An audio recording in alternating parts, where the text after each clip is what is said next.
in this video. Hello everybody and welcome to the 69th video on my channel.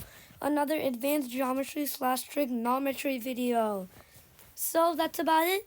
Let's move on to the lesson, but before that, please make sure to like, subscribe, and hit that notification button for more awesome videos just like this.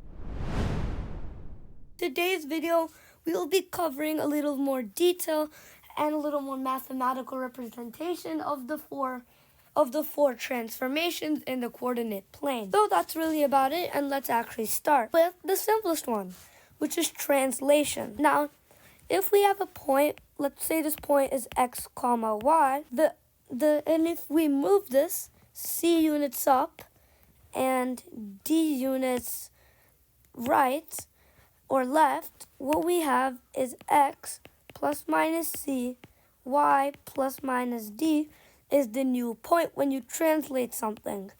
Now, translation is something we called isometric.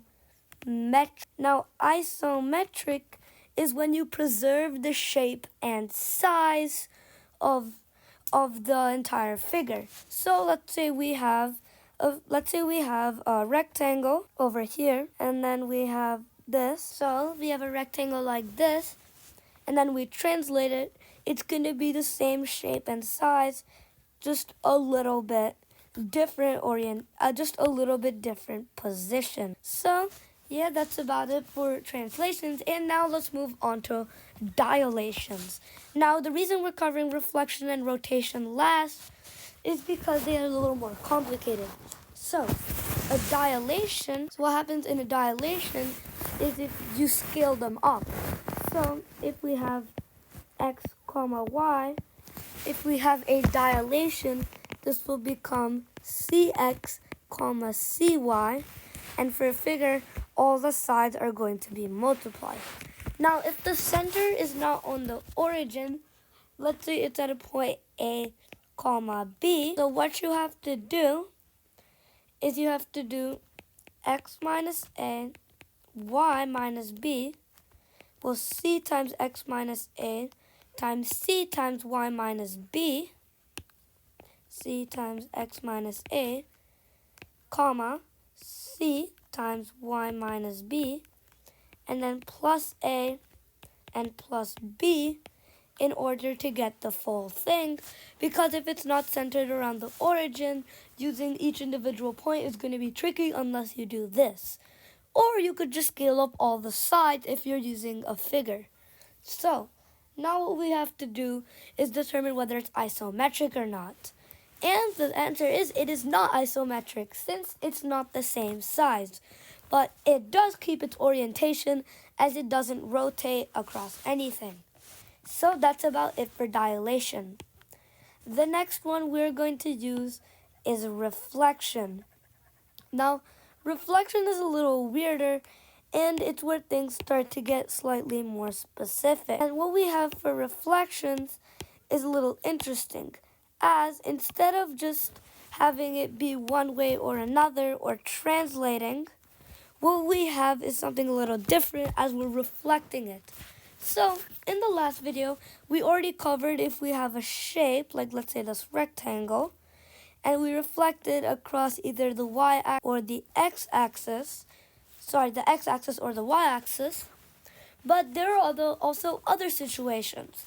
Another situation is if we have the line y is equal to x. If you reflect something across the line y is equal to x, if the initial coordinates of the point are xy, it's going to be y comma x for the next points, and that's just how it works. Now, if it's across the origin, it's a little different, because when you reflect something across the origin, it becomes negative x, negative y.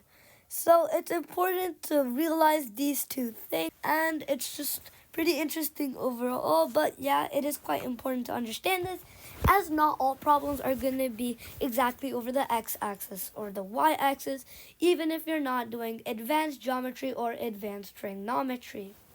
Next, what we have is the final transformation, not translation, which is rotation.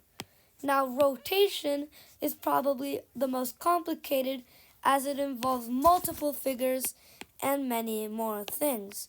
So what we're going to do for rotation is we're going to actually remove this line, as that was only needed for reflection, and draw another rectangle over here. If we draw a rectangle, and let's say one of the points is here, x comma y, what we have is if it's 90 degrees clockwise,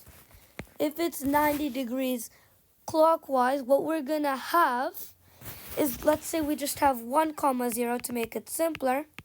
It's going to become 0 comma 1. Now that is if it's 90 degrees clockwise. Now, counterclockwise. Then if we go again, it becomes negative 1. It becomes negative 1 comma 0.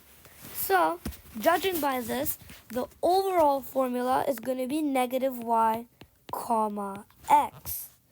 So that's about it for 90 degrees counterclockwise. For 90 degrees clockwise, it's going to be the exact opposite, which is y comma negative x. Now, the part which we haven't covered is when you have 180 degrees. So, if you have 180 degrees, it's the same if you reflect it off the origin. So what's going to happen is it's going to be negative x, negative y. Negative x, negative y.